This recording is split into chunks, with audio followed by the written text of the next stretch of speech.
Bakit mas maraming nagsasabi na mas masaya yung childhood ng mga batang 90s kaysa sa ngayon? Bakit mas maraming nagsasabi na yung mga batang 90s mas swerte sila kasi mas masaya yung mga naging childhood experiences nila? Simple lang. Mga batang 90s, pakinggan nyo to. Lapit ka konti. Nung panahon natin hindi pa uso cellphone. Hindi pa uso yung puro Mobile Legends. Naglalaro ka sa cellphone, manonood sa cellphone. Lahat ng laro natin nung bata tayo puro physical. Naalala mo pa ba yung lalabas ka sa hapon para lang makipaglaro sa mga kaibigan mo? Yung tipong nababadtrip ka na kasi nabuburot ka na sa laro.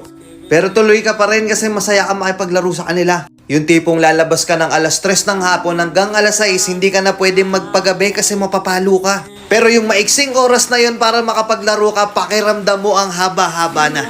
Naalala mo pa ba? Pag galing mo sa eskwela, madaling-madali ka kasi may papanoorin ka pa. Oo. Kasi yung mga palabas sa TV noon, puro pambata pa. Puro cartoons, may mga anime pa. Nakakatuwa kasi yung mga palabas noon talagang nakakatulong sa bata. May Matinik, may Hiraya Manawari, may Siniskwela pa. Hindi ngayon. Putik na yan yung mga pinapanood ng mga bata, puro pag-ibig na. Puro drama. Diba?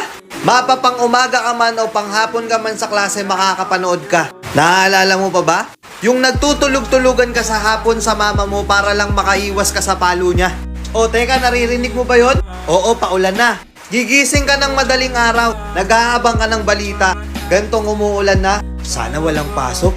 Yung tipong kahit hindi pa nag-a-announce sa balita, pag lumakas yung ulan ng ganyan, anak, wag ka nang pumasok. Manood ka na lang sa TV ha.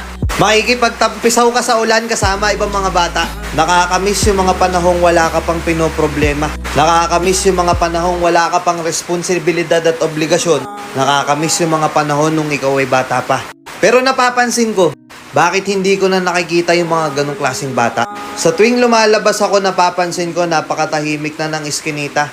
Hapon na, oras na ng paglalaro nila. Pero bakit ganon wala ng mga bata? Nasa na sila? Na-focus na sa kaka-cellphone. Hindi na lumalabas ng bahay. Mas minaigi na lang nilang mag-cellphone at manood ng mga bagay na wala namang kakwenta-kwenta. Iba na talaga panahon ngayon, no? Kasi ngayon yung mga bata hindi na nila ini-enjoy yung pagkabata nila. Hindi na sila lumalabas para makipaglaro sa mga kalaro nila. Nagbabago na talaga yung takbo ng mundo, di ba? Kaya kung ako tatanungin, oo, masaya ako na naging parte ako ng batang 90s na to. Kahit isa rin ako dun sa mga batang napapalo dahil sa sobrang kakulitan ko, hindi ko pinagsisihan yung mga memories ng mga panahong masaya pa akong nakikipaglaro sa mga kaibigan ko. At alam kong ganun din kayo. Mga batang 90s dyan, uy! Alam kong naandyan pa sa puso nyo yung inner child nyo. Tatanungin ko kayo, mas masaya nga ba talaga yung mga panahong hindi pa sikat yung teknolohiya sa mundo? Let's go!